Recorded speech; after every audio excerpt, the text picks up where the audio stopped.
अच्छा, पता है हम मार्केट में देखते हैं, जब गूगल करोगे तो पता चलता है कि एसएपी की डिमांड बहुत ज़्यादा है। एसएपी एवेप की डिमांड बहुत ज़्यादा मार्केट में।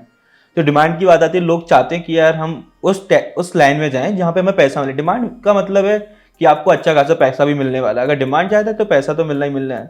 तो हर कोई चाहता है कि यार अच्छा पैसा मिले, बस दिमाग में आता है काम क्या करना होता है हमें। अब आप मुझे बताइए कि एसएपी एवेप में काम क्या करना होता है, क्या चीज़ होती है, क्या डिजाइन करना होता है, प्योर डेवलपमेंट है कि सपोर्ट भी होता है उसमें, क्या चीज़ है? आप मेरे को थोड़ा बता दें, क्योंकि मुझे भी आइडिया नहीं है। तो मैं भी चाहूंगा कि मुझे सीखने को मिले और हमारी ऑडियंस को आइडिया नहीं, उन्हें थोड़ा आइडिया भी मिल जाएगा कि यार चलो ठीक है, एसएपी एवेप में हमें जाना है तो ये चीज़ होती है, ये करना होता है। श्योर, मैं एक जिस्ट देने का ट्राई करती हूँ कि पूरा अबैप डेवलपमेंट और अबैप कंसल्टेंट्स का क्या काम होता है। तो ऐसा नहीं है कि प्योर डेवलपमेंट ही होता है, कभी कभी सपोर्ट प्रोजेक्ट्स भी होते हैं।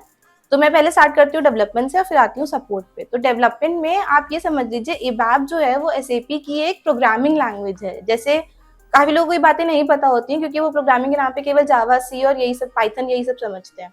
तो जब हम इसकी एसएपी की कोडिंग लैंग्वेज पे आते हैं तो उसे अबैप डेवलपमेंट बोला जाता है।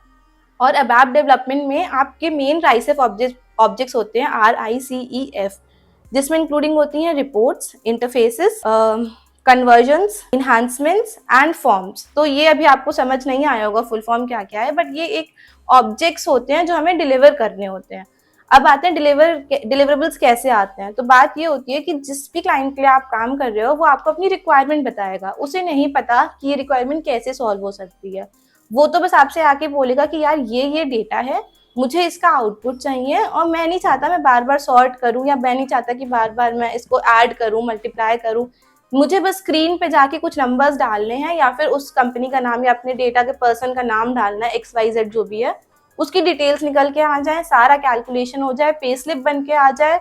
मैं कुछ करना नहीं चाहता। तो ये जो बैकग्राउंड वाले काम है कि वो सब कैसे होगा, हम्म। कि आपने एक पर्सन का नाम डाला, पूरी पे स्लिप बन के आ गई, उसका फॉर्म प्रिंट हो गया, उसका रेजिग्नेशन लेटर या XYZ जो भी चीजें होती हैं, तो सब सब ऑटोमेट कैसे होता है कि मतलब ये पीछे कर कौन रहा है। तो वो एज अ डेवलपर आपको करना पड़ता है। आपको सारे लॉजिक खुद से सोचने पड़ते हैं, आपको इंटरफेस खुद से बनाना पड़ता है। अगर उनका डेटाबेस कोई और, तो मतलब आपको सब कुछ खुद से करना पड़ता है। वो आपको बस अपनी रिक्वायरमेंट बताएंगे कि उनकी रिक्वायरमेंट क्या क्या है। और यही अगर हम सपोर्ट में बात आते हैं तो ये सब चीजें ऑलरेडी डेवलप्ड होती हैं सपोर्ट प्रोजेक्ट में। तो वो एक डेवलपमेंट से हटके इसलिए हो जाता है क्योंकि ऑलरेडी सब कुछ डेवलप्ड है। छोटे छोटे बग्स आ रहे हैं, छोटी छोटी एरर्स, छोटे छोटे प्रॉब्लम्स आ रहे हैं जो कि अब वो फिक्स चाहते हैं।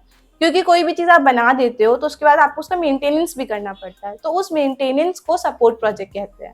कि अब अभी तक वो सब चीजें सही चल रही थी, बट अब उसमें कुछ प्रॉब्लम है, उन्होंने अपना कोई कैलकुलेशन चेंज कर दिया, अब उन्हें अपना PF या अपना अपना XYZ कोई भी प्रॉफिट लॉस उस बेसिस पे कैलकुलेट नहीं करना है जैसे वो पहले कर रहे थे। तो माइनर माइनर चेंजेस आपके कोड में अब आएंगे, उसे आप सपोर्ट प्रोजेक्ट कहते हो और आप जाके वहां पे वो चेंजेस करते हो बस। जैसे आपने बताया था कि बैकएंड में काम करना होता है, अगर मुझे जो आपने बोला जिस डेटा है उन्होंने नाम डाला एंड बाकी सारा डेटा निकल के आ गया, इसे हम डेटा एनालिस्ट भी बोल सकते हैं क्या, कि हम एक डेटा को एनालिसिस कर रहे हैं? नहीं नहीं, एनालिसिस तो बहुत ही अलग चीज हो गई। आप डेटा पे काम कर रहे हो, रिपोर्ट्स बना के दे रहे हो, आउटपुट दे रहे हो। Data analysis is like kind of a business thing. मतलब मैं डेटा एनालिस्ट हूँ नहीं, बट इससे वो हम्म। बहुत अलग है, ये मैं कह सकती हूँ। क्योंकि डेटा एनालिसिस को भी कैलकुलेशंस का पता होता है, ठीक है। अब वो अबैप की कोडिंग करके आके नहीं कर सकता कि मतलब कि उसको कैसे निकालना। डेटा एनालिस्ट हमें आके जरूर बता सकता है कि ये डेटा था, इसकी कैलकुलेशन इस बेसिस पे होनी है, उसने एनालाइज किया हुआ है। ऑब्वियसली हम उनके कंपनी के रूल्स को नहीं जानते,